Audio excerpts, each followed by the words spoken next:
Hello friends, welcome to my channel. আজকে আমি তোমাদের সঙ্গে 4 ধরনের আলু ভর্তা বা আলুর চোখা রেসিপি শেয়ার করব, যেটা ডালের সঙ্গে খেতে অত্যন্ত ভালো লাগে এবং বানানো খুবই সহজ।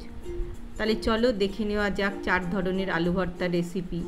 এটাকে অনেকে আলু সেদ্ধ মাখাও বলে। প্রেশার কুকারে আমি আলুগুলো সিদ্ধ করে নিয়েছি। এবার এখান থেকে তুলে নেবো, জলের থেকে তুলে নেবো, একটু ঠান্ডা করতে দেবো। এইভাবে আমি সব আলুগুলোকে তুলে নেবো। আলুগুলো নামিয়ে নেওয়ার পরে আমি কিছুক্ষণ সময় ধরে ঠান্ডা করলাম, তারপরে এগুলি ঠান্ডা হয়ে গেছে। এখন আমি খোসা ছাড়িয়ে নিচ্ছি প্রতিটা আলুগুলো সিদ্ধ হয়ে যাওয়ার পরে জলের থেকে তুলে নিয়ে একটা পাত্রে রেখে ঠান্ডা করতে হবে।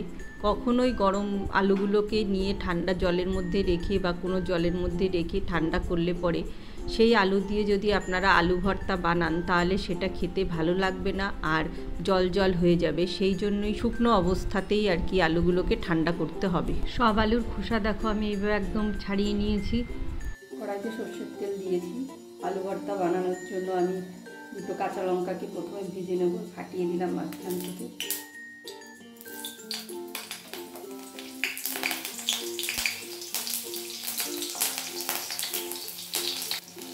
এবার তুলে নেব। কাঁচা লঙ্কা ভাজার পরে ওই একই তেলের মধ্যে আমি কয়েকটা শুকনো লঙ্কাও ভেজে নেব আলু ভর্তার জন্য। শুকনো লঙ্কাগুলো ভাজা হয়ে গেছে, এবার তুলে নেব।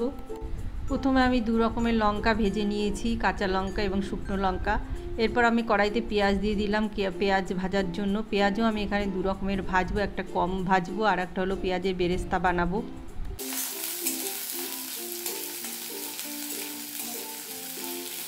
এই পর্যায়ে আমি কিছুটা পেঁয়াজ তুলে রাখবো আলাদা করে।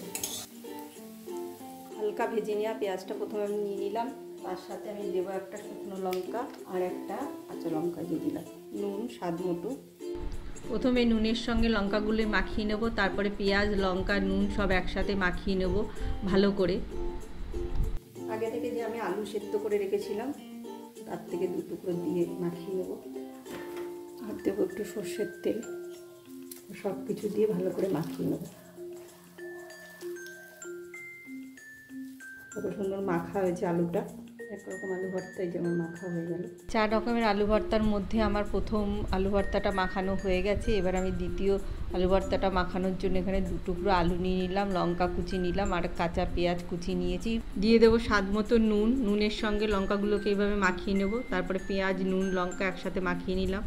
আর এরপরে আলু সেদ্ধটাকেও একসাথে সব কিছুর সাথে মাখিয়ে নিচ্ছি। আর দিয়ে দেবো 1 চামচ সর্ষের তেল দিয়ে সব কিছু একসঙ্গে আবারও মাখিয়ে নিচ্ছি ভালোভাবে। এবার সব কিছু একসাথে মাখাবো এইভাবে। 2 নম্বর আলু ভর্তাটাও প্রায় দেখো আমার মাখা হয়ে এসছে। আর কত সুন্দর দেখো মাখা হয়েছে, আঠালো ভাব, একটুও জল জল করছে না। দেখো একদম কি সুন্দর শুকনো। 4 ধরনের আলু ভর্তার মধ্যে দেখো আমার 2 রকম আলু ভর্তা রেডি হয়ে গেল। এবারে আলু ভর্তাটা আমি একদম সিম্পলভাবে বানাচ্ছি। এটা আমি কাঁচা লঙ্কা আর ঘি দিয়ে মাখবো।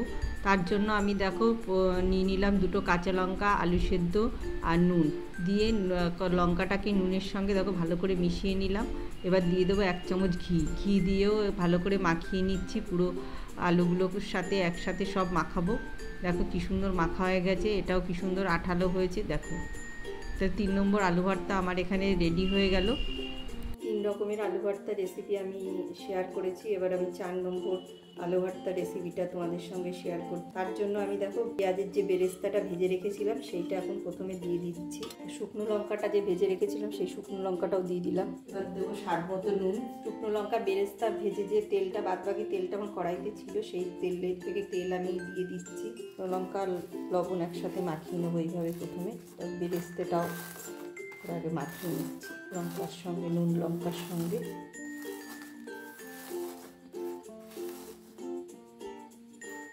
এবার সিদ্ধ করে রাখা আলুগুলো দিয়ে দেবো। সিদ্ধ করে রাখা আলুগুলো দিয়ে আমি ভালো করে দেখো পেঁয়াজের বেরেস্তা আর শুকনো লঙ্কার সঙ্গে ভালো করে মাখিয়ে নিচ্ছি। 4 ধরনের আলু ভর্তার মধ্যে এটা হলো আমার 4 নম্বর আলু ভর্তা। আর কোন আলু ভর্তাটা তোমাদের সব থেকে বেশি ভালো লাগলো সেটা নিচে কমেন্ট করে জানিও। 4 নম্বর আলু ভর্তাটা আমার রেডি হয়ে গেছে। দেখো কেমন লোভনীয় হয়েছে দেখতে। আজকে আমি তোমাদের সঙ্গে 4 ধরনের আলু ভর্তা রেসিপি শেয়ার করলাম। কেমন লাগলো কমেন্ট করে জানিও। আর রেসিপিগুলো ভালো লাগলে পরে লাইক শেয়ার ও কমেন্ট করো। আর নতুন নতুন রেসিপি দেখার জন্য আমার চ্যানেলটি সাবস্ক্রাইব করো।